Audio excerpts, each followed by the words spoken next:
It's so much worse than anybody is willing to admit. And the issue, I mean, I know I guess I was a little bit, I didn't push that hard when you asked about, it was concern about free speech, right? That is a concern. It's a 6 out of 10, a 7 out of 10, maybe an 8 out of 10. The concern here for me is multiculturalism and what it's done to this country. And I think it's almost impossible for Americans to understand this without coming here. You did come here. But even I interviewed Ann Coulter recently, and she tried to say to me with a straight face that it was just as bad having Mexican immigration as what we're getting from Islamic countries. Now, I totally respect her point. And I get it because I've been to the States and everything's in Spanish. Now I speak Spanish, so I'm fine with that. But then the beheadings and the mafia and all of that stuff, I get it. This is something this is medieval. What is happening to these are medieval, and what is going on in America is a similar culture.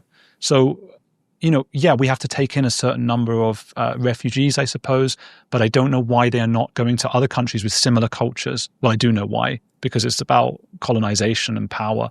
And so it's got to a point where I think it's irreversible. That's why I say 10 out of 10. And everybody's sitting around going, "Oh, stop the boats." Now, the boats is in reference. It's like your Trump wall, right? Don't let people are coming over from France, and they're saying that they and it's mad because as if France was at war. Like people had to leave France to get to England because they just prefer coming to England because they want to spread to England.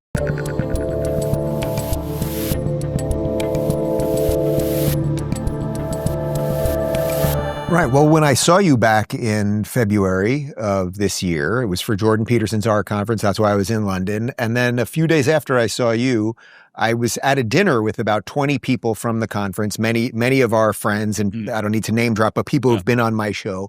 I think I was there. There were a couple. Oh, maybe you were at this. Maybe you were at this one. Oh, I think you were at this dinner. But one of the things that we were discussing was how all of us sort of felt we should not tweet exactly what we thought, because I had plenty of thoughts as I was walking down the streets of London, not feeling safe and blah, blah, blah. And it was the first time in my life, particularly as an American, that I was ever like, boy, maybe I just won't say what I think. I don't need to be, not that I was going to be arrested as an American, but I didn't want to be held up at the airport or whatever else might happen. And then, of course, several of the people there were British citizens. Yeah. Well, you and I think you joked about that as well and said, "Can you release it once I'm back in the States?" Oh, right. Yeah. But the fact that we're even at that point where that's semi-serious, it's like, it is scary. People have failed to, they've lost their understanding of the difference between, stopping violent crimes and just, having to put up with people saying things they don't like. And unfortunately, I'm happy to do that. I'm happy to, if I had a restaurant and the guys who are the most fervent lefty lunatics who I think are just insane, they came into my restaurant, I would serve them food. I'd hope they have a good time. I would speak to them politely and would probably have a good conversation. That unfortunately has been lost on the left across the world right now. So it's scary. Okay, so putting a pin in the free speech portion of it, although I suspect it'll kind of frame everything we're doing here, broadly, and then we can connect this to the Manchester thing. I try to be careful when I talk about your country because I really do think things are dire. And when I go back each year, for the last couple of years now, I've sensed that it's gotten worse each time. We see the videos about free speech. We see the Hamas rallies, all of the stuff. What level of alarm do you think we are at right now? Maybe 10 out of 10. Maybe 10 out of 10. Oh, wow. Yeah. It's so much worse than anybody is willing to admit. And the issue, I mean, I know I guess I was a little bit, I didn't push that hard when you asked about, it was concern about free speech, right? That is a concern. It's a 6 out of 10, a 7 out of 10, maybe an 8 out of 10. The concern here for me is multiculturalism and what it's done to this country. And I think it's almost impossible for Americans to understand this without coming here. You did come here. But even I interviewed Ann Coulter recently, and she tried to say to me with a straight face that it was just as bad having Mexican immigration as what we're getting from Islamic countries. Now, I totally respect her point. And I get it because I've been to the States and everything's in Spanish. Now I speak Spanish, so I'm fine with that. But then the beheadings and the mafia and all of that stuff, I get it. This is something this is medieval. What is happening to these are medieval, and what is going on in America is a similar culture. So, we have to take in a certain number of refugees, I suppose, but I don't know why they are not going to other countries with similar cultures. Well, I do know why, because it's about colonization and power. And so it's got to a point where I think it's irreversible. That's why I say 10 out of 10. And everybody's sitting around going, "Oh, stop the boats." Now, the boats is in reference. It's like your Trump wall, right. Don't let people are coming over from France, and they're saying that they and it's mad because as if France was at war, like people had to leave France to get to England because they just prefer coming to England because they want to spread to England. So the stop the boats. Well, soon enough, there will be legit refugees coming out of France. I mean, some of them. Well, the Jews of France are leaving, and they're all going to Israel. I mean, yeah, well, they wouldn't come to the UK. That's right. That's, and where do you go? And I think about this all the time because Islam is spreading very fast throughout South America. It's spreading very fast through Africa. So if you want to go somewhere, I mean, I've said this before: Texas, Florida. These are the only people. Americans have a sense of nationalism that I think will do its best to stop this, So you mentioned, okay, stop the boats, that seems to be like, it's like the easiest bumper sticker answer to all of this, as if you stop everything, all the future immigration, that will stop the problem. But your argument, which is obviously the same argument that I've been even making in the United States, is that there is now a problem on our shores.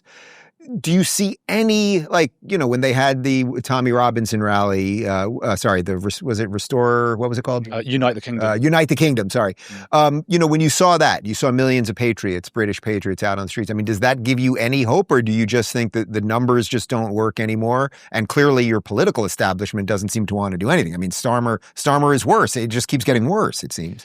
The problem, I think, boils down to, if we look at the origins of this, and maybe if we look at it from an ideological aspect, is cousin marriage. So Britain banned cousin marriage, or England, or whatever it was back then in the 6th century, and it led to the great amazing societies and civilizations that we have today in the States and the UK, because what it meant was that people stopped just doing things within their own clan or their family and looked to something wider, and it created something that was the nation state. So we had some sense of pride and nationalism and those kinds of things. We started doing business with people outside of our own families because we weren't just marrying our own cousins. I imagine there was also a bit of an IQ lift when we stopped marrying our own cousins. British Pakistanis still marry their cousins in the United Kingdom at a rate of about 50 to 60%. It's unbelievable. But what that means is, now that we are just a bunch of individuals, which I like a lot of individualism, I do like that. That's where a lot of liberty comes from.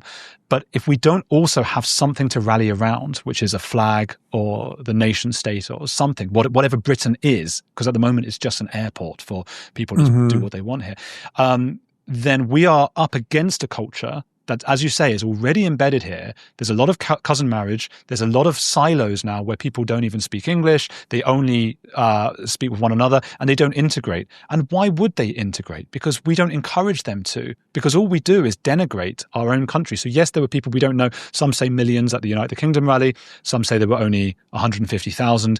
It's probably somewhere between the two. What they're able to do, I don't know, until some of the mainstream celebrities in particular start to change what they allow the rest of us to speak about. But what would it even be? Let's say you got the political leadership that you wanted and the culture shifted enough so that whether it was Nigel's party or whatever you think would have to be the incoming party comes in, and enough people, I mean, what do you actually, are you talking soldiers on the street have to kick these people out? What actually has to be done? A lot of people think there will be civil war.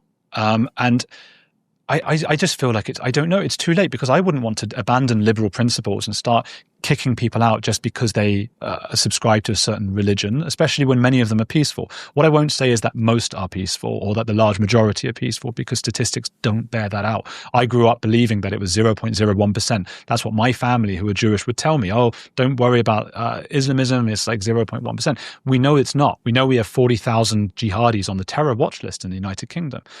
The United Kingdom has made it also, they also now count terrorists as people who believe that their culture is being replaced by immigrants. So now I'm a terrorist, basically. So that list is going to get a lot larger now.